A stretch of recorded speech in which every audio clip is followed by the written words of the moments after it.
but she is 19. Alright. There you go. Alright. Imagine the Statue of Liberty in New York. Now imagine NASA in Florida. Now imagine standing in the streets of London. Now imagine these cities underwater. Within the estimates of current global climates between 50 and 100 years, this may be a reality due to global warming. Hi, my name's Anthony James Davidson. I'm a scientist enthusiast, current citizen of the United States and on Earth, and a member of the human race. I've spent several and many more hours studying the topic of global warming and the effects and how it affects us. What is global warming? Global warming is the increase in temperature by CO2 levels. What causes the increase of CO2 levels? Well, burning coal, oil, and gas, us breathing out carbon dioxide. It's not that CO2 levels is bad, it's just the increase of the extent of it that causes the increase in temperature to offset the world's balance.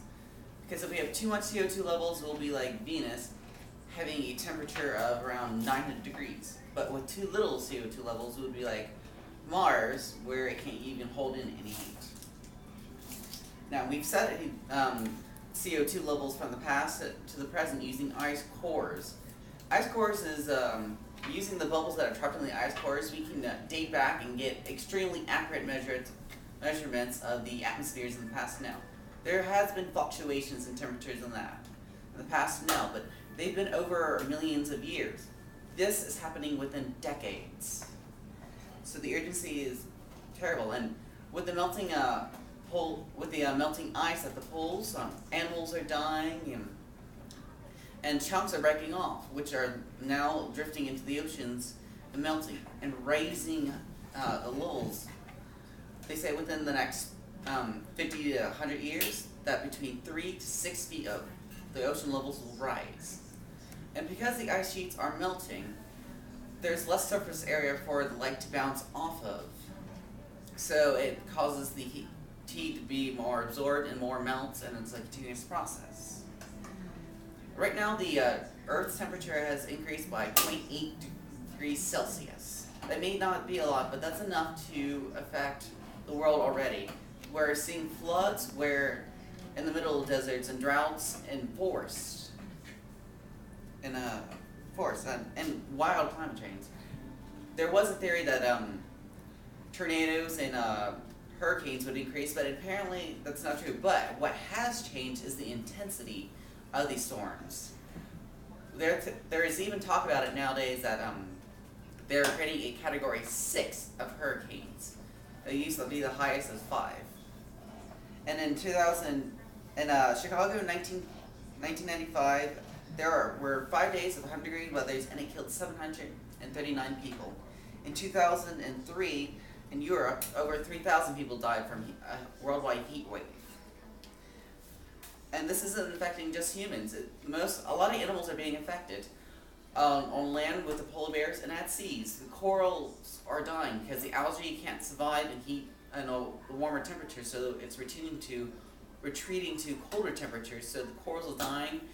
Along with the corals dying, that means the fish that live on the corals are dying. So we're actually suffering through food shortage and the food chain. How can we help try to fix this? Well, we need to replant forests to absorb the carbon dioxide, and when they die, they go into the soil and keep it down with it. It's how we got fossil fuels to begin with, because they absorb the carbon dioxide and go back into the earth. We need to look into alternative energies, such as ethanol, which is made from corn or sugarcane. We need to use solar energy, fans, hydropowers. We also need to change our cars to hybrids, and also build green buildings, especially in the cities, that can be reflective and recycled material from previous buildings. That will cut down cost in the buildings and save the cities more money. So it's very cost effective. Also, we need to clean our air. There's only theoretical ways of how to try to help clean the air, but we need to put money into that. Now, here's the plan. I want you to go out and demand from your cities to have a recycling program and have green buildings and do everything they can to clean up. New York is a city that's really done this.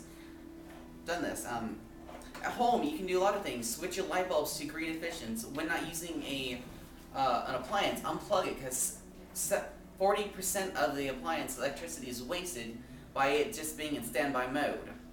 You can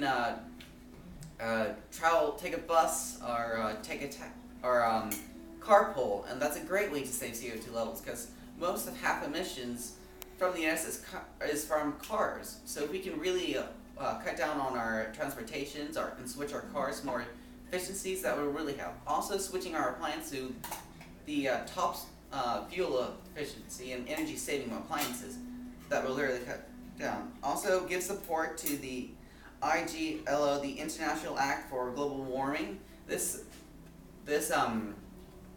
organization helps support and do research on the things and can use volunteers. So I want you to go home and to give support to the organization right away. Also change your life. Because if we don't change right now, our kids, not our grandkids, our kids' future is not bright whatsoever. Thank you.